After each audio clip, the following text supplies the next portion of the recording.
Capítulo 13. La victoria.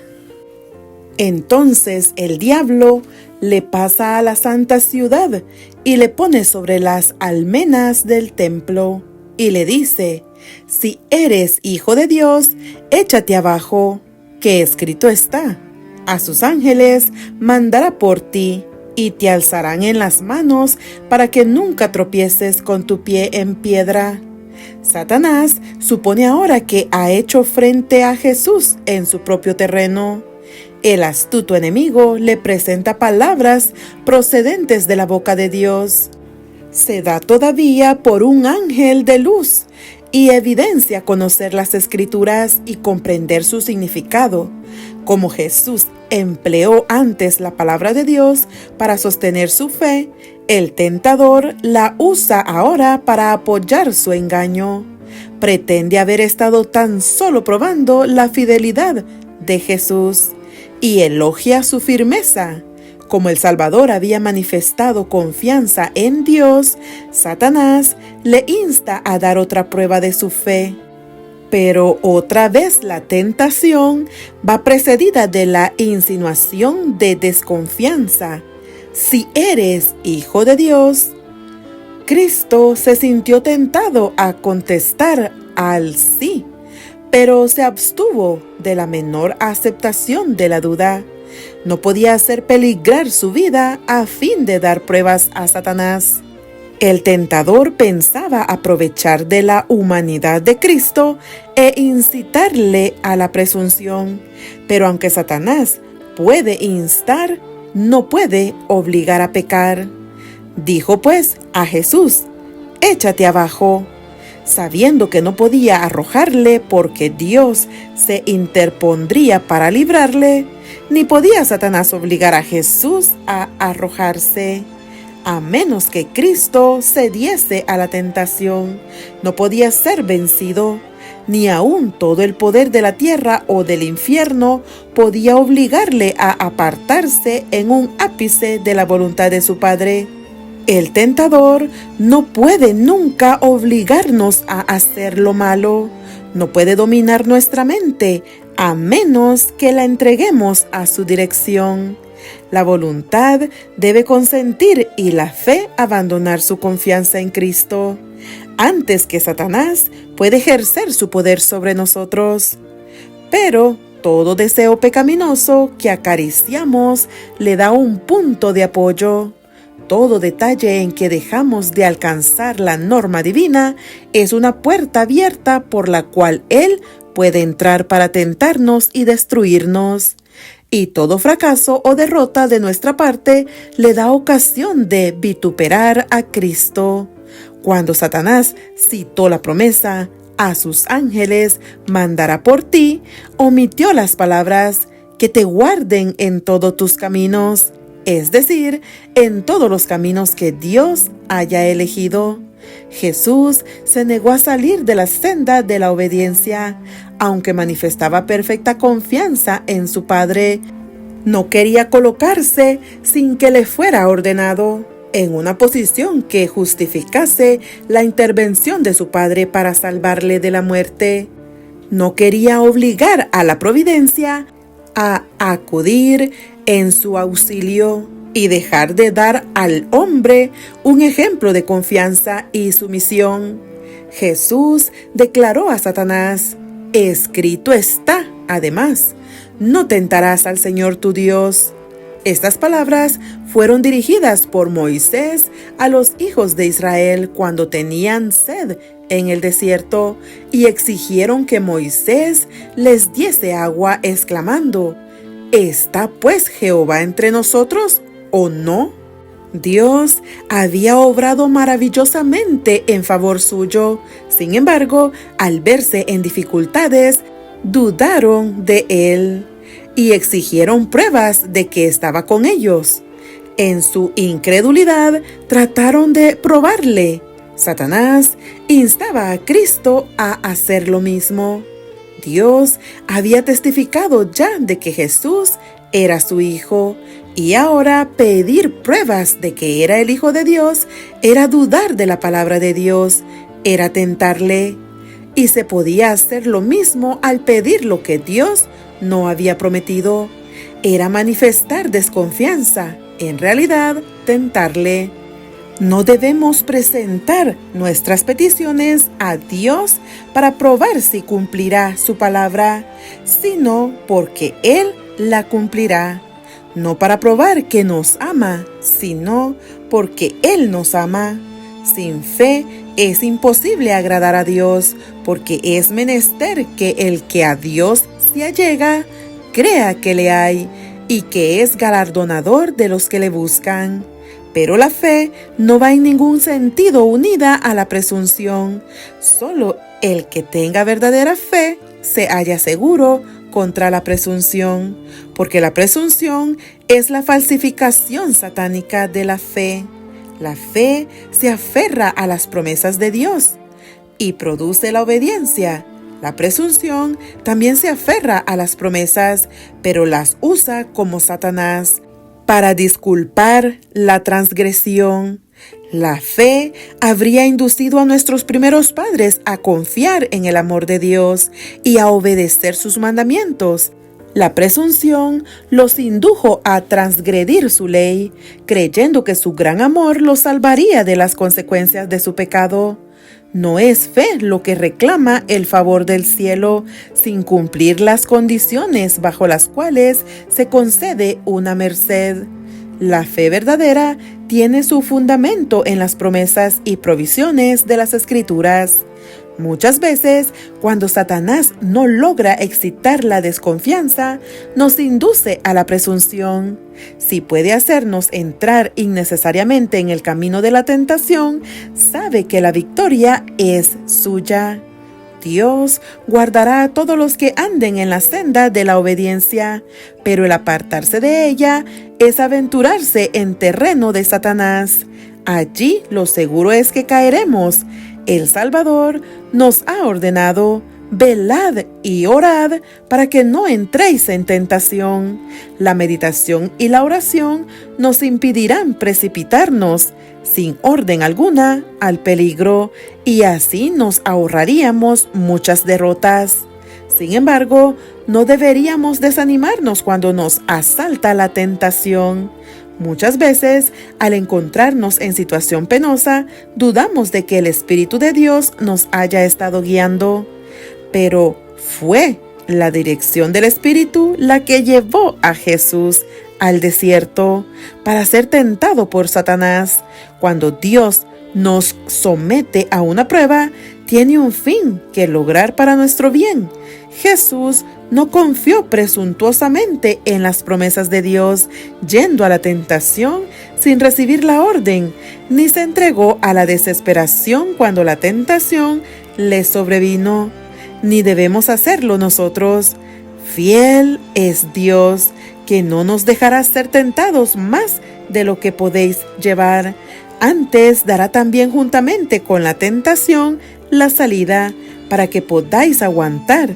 Él dice: sacrifica a Dios alabanza y paga tus votos al Altísimo, e invócame en el día de la angustia, te libraré y tú me honrarás. Jesús salió victorioso de la segunda tentación, y luego Satanás se le manifestó en su verdadero carácter, pero no se le apareció como un odioso monstruo de pezuñas hendidas y alas de murciélago. Era un poderoso ángel, aunque caído, se declaró jefe de la rebelión y Dios de este mundo. Colocando a Jesús sobre una alta montaña, hizo desfilar delante de él, en vista panorámica, todos los reinos del mundo en toda su gloria. La luz del sol hería ciudades llenas de templos, palacios de mármol, campos feraces y viñedos cargados de frutos. Los rastros del mal estaban ocultos. Los ojos de Jesús, hasta poco tiempo antes afectados por una visión de lobreguez y desolación, contemplaban ahora una escena de insuperable belleza y prosperidad. Entonces se oyó la voz del tentador: a ti te daré toda esta potestad y la gloria de ellos, porque a mí es entregada, y a quien quiero la doy, pues si tú adorares delante de mí, serán todos tuyos. La misión de Cristo podía cumplirse únicamente por medio de padecimientos. Le esperaba una vida de tristeza, penurias y conflicto, y una muerte ignominiosa. Debía llevar los pecados del mundo entero. Debía soportar la separación del amor de su Padre. El tentador le ofrecía la entrega del poder que había usurpado. Cristo podía librarse del espantoso porvenir reconociendo la supremacía de Satanás, pero hacerlo hubiera sido renunciar a la victoria del gran conflicto.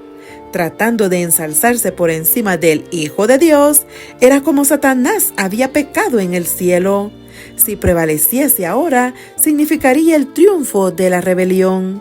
Cuando Satanás declaró a Cristo, el reino y la gloria del mundo me son entregados, y a quien quiero los doy, dijo algo que era verdad solamente en parte, y lo dijo con fines de engaño. El dominio que ejercía Satanás era el que había arrebatado a Adán, pero Adán era vicegerente del Creador. El suyo no era un dominio independiente. La tierra es de Dios y Él ha confiado todas las cosas a su Hijo. Adán había de reinar sujeto a Cristo.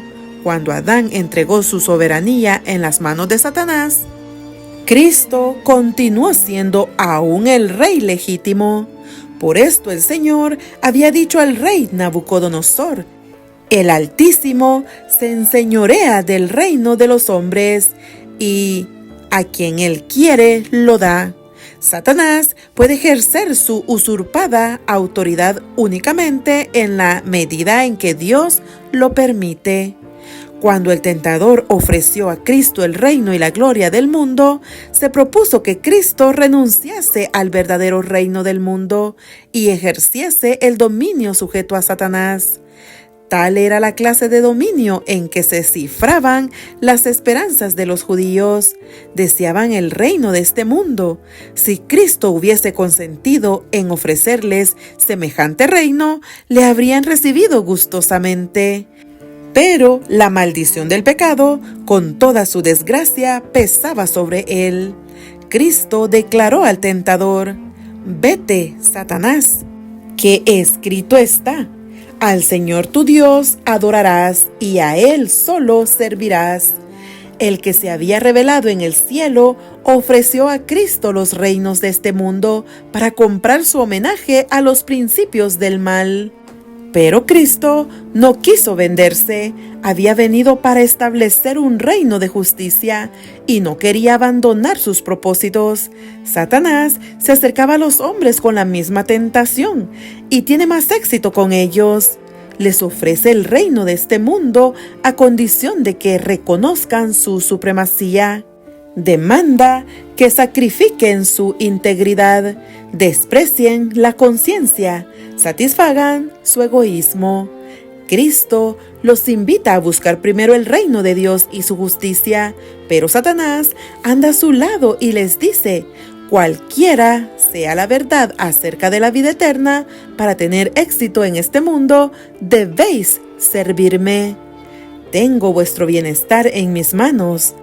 Puedo daros riquezas, placeres, honores y felicidad.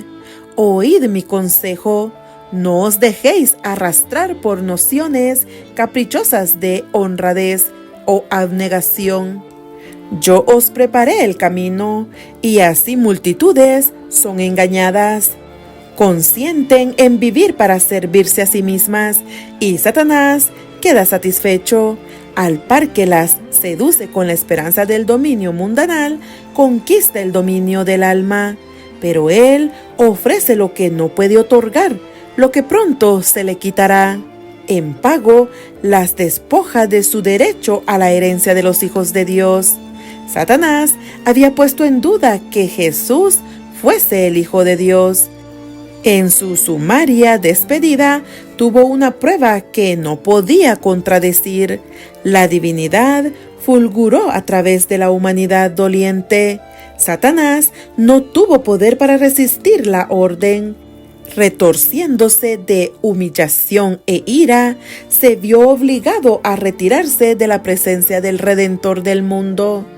La victoria de Cristo fue tan completa como lo había sido el fracaso de Adán. Así podemos nosotros resistir la tentación y obligar a Satanás a alejarse. Jesús venció por la sumisión a Dios y la fe en Él, y mediante el apóstol nos dice: someteos pues a Dios, resistid al diablo, y de vosotros huirá. Allegaos a Dios, y Él se allegará a vosotros. No podemos salvarnos a nosotros mismos del poder del tentador. Él venció a la humanidad, y cuando nosotros tratamos de resistirle con nuestra propia fuerza, caemos víctimas de sus designios. Pero torre fuerte es el nombre de Jehová. A él correrá el justo y será levantado. Satanás tiembla y huye delante del alma más débil que busca refugio en ese nombre poderoso. Después que el enemigo hubo huido, Jesús cayó exhausto al suelo, con la palidez de la muerte en el rostro. Los ángeles del cielo habían contemplado el conflicto, mirando a su amado general mientras pasaba por indecibles sufrimientos para preparar una vía de escape para nosotros. Había soportado la prueba, una prueba mayor que cualquiera que podamos ser llamados a soportar. Los ángeles sirvieron entonces al Hijo de Dios mientras estaba postrado como moribundo. Fue fortalecido con alimentos y consolado por un mensaje del amor de su Padre, así como por la seguridad de que todo el cielo había triunfado en su victoria. Reanimándose, su gran corazón se hinchó de simpatía por el hombre y salió para completar la obra que había empezado, para no descansar hasta que el enemigo estuviese vencido y redimida nuestra especie caída. Nunca podrá comprenderse el costo de nuestra redención hasta que los redimidos estén con el Redentor delante del trono de Dios. Entonces, al percibir de repente nuestros sentidos arrobados, las glorias de la patria eterna, recordaremos que Jesús dejó todo esto por nosotros, que no solo se desterró de las cortes celestiales, sino que por nosotros corrió el riesgo de fracasar y de perderse eternamente. Entonces arrojaremos nuestras coronas a sus pies y elevaremos este canto: digno es el Cordero que ha sido inmolado de recibir el poder y la riqueza y la sabiduría y la fortaleza y la honra y la gloria y la bendición.